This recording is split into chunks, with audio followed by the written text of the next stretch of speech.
I recently read Winning by Tim Grover.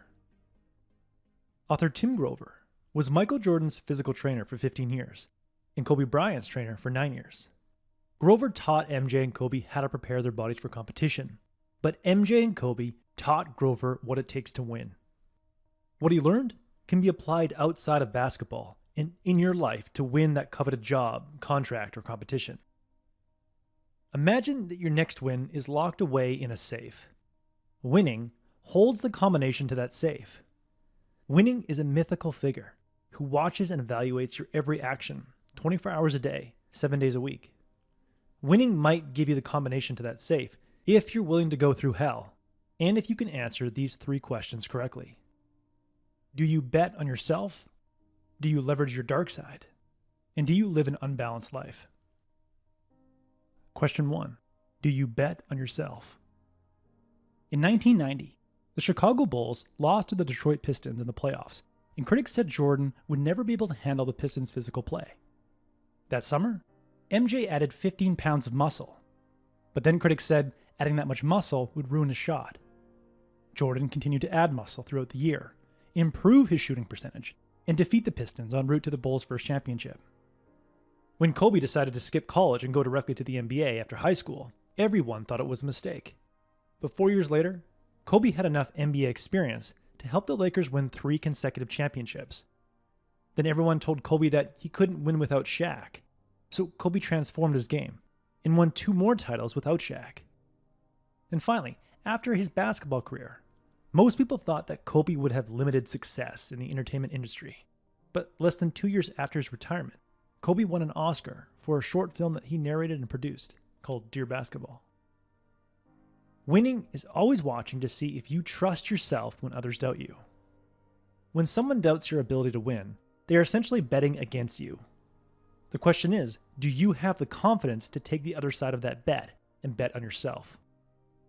The more emotional capital you're willing to put up, that is, the more pain you're willing to accept if you come up short and look stupid, the more likely winning is to give you the combination to your next win.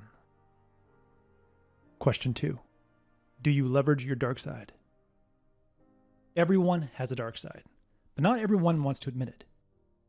Kobe had a dark side so big it required its own personality, the Black Mamba. Kobe became the Black Mamba when he needed to shut out distractions and take his performance to the next level. Jordan tapped into his dark side by remembering the disappointment of being cut from his high school basketball team, a pain so deep he talked about it at his Hall of Fame speech 31 years later. Grover says, take all the disappointments in your life, everyone who said no, everyone who teased you, every job you lost, every game you lost, every time someone said you weren't good enough.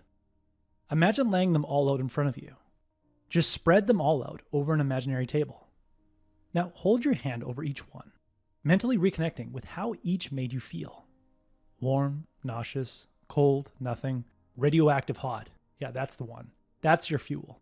The one that burns you without even having to touch it. That's your dark side fuel. That's Iron Man's armor, Wonder Woman's bracelets, Captain America's shield, Thor's hammer, and Batman's mask. That's your superpower. When you tap into your dark side, you get a jolt of energy that briefly feels like anger but quickly turns into intense focus. Your dark side can provide you with the surge of energy you need to obliterate internal obstacles and take your performance to the next level. So Winning wants to know, are you willing to go to a dark place to raise your game and get your next win? Question 3. Do you live an unbalanced life? When Tim Grover was packing for another long road trip with Michael Jordan, his 5-year-old daughter said, "Daddy, why do you have to travel so much?" "I travel for my work so I can take care of you and Mom and put food on the table." His daughter was quiet for a moment and then said, "If I eat less, can you stay home more?" Grover felt like he'd just been hit by a truck and had to look away so his daughter didn't see his tears. In the book, Grover writes, "I suppose in a movie, the dad would have this thunderbolt moment and decide to never travel again. He'd never miss a school play or a volleyball game. He'd never have to call home from across the world to say happy birthday to his little girl. But I kept packing. Why? Because winning demands obsession, or it will find someone else to consume. The more you pretend you can handle everything and have it all, the less chance you have of having anything at all. If you want to win, You won't have as much time as you like for family, friends, vacations, hobbies, or leisure time. Winning requires that you tip the balance of your time so severely to one side of your life that many will start calling you obsessive, selfish, and neglectful. Can you live with that? Winning wants to know. Now, if you've answered all three questions and convinced Winning to give you the combination to your next win, you might assume that you'll keep winning. But Winning changes the combination every day. You may have earned Winning's respect today, but Winning has no loyalty. Grover says, winning can't be owned. We can only rent it. And no matter how much we pay, we have to pay it all over again. When you wake up after a win, you have to go back to the bottom of that mountain and go through hell to get back to the top. So that begs the question, why start over? Why go through hell again to get your next win? Well, we were born to win. That's why our brain rewards us with an intoxicating rush of satisfaction and pride after each win. But more importantly, winning is immortality. Your wins represent the combination of what you've made and what impact you've had on people around you. As you get older, wins remain fresh in your memory and the losses fade away. You get to cherish your wins until the day you die. And after you're gone, the stories of your wins get passed on. But if you want to experience the immortality of winning, you must live with a sense of urgency.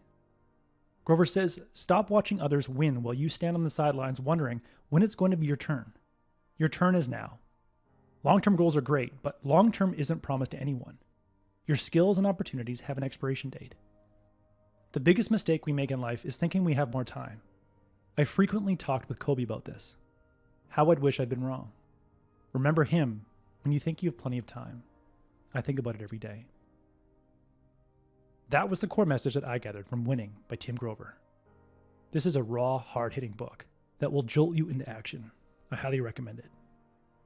If you would like a one-page PDF summary of insights that I gathered from this book, just click the link below and I'd be happy to email it to you. If you already subscribe to the free Productivity Game email newsletter, this PDF is sitting in your inbox. If you like this video, please share it. And as always, thanks for watching and have yourself a productive week.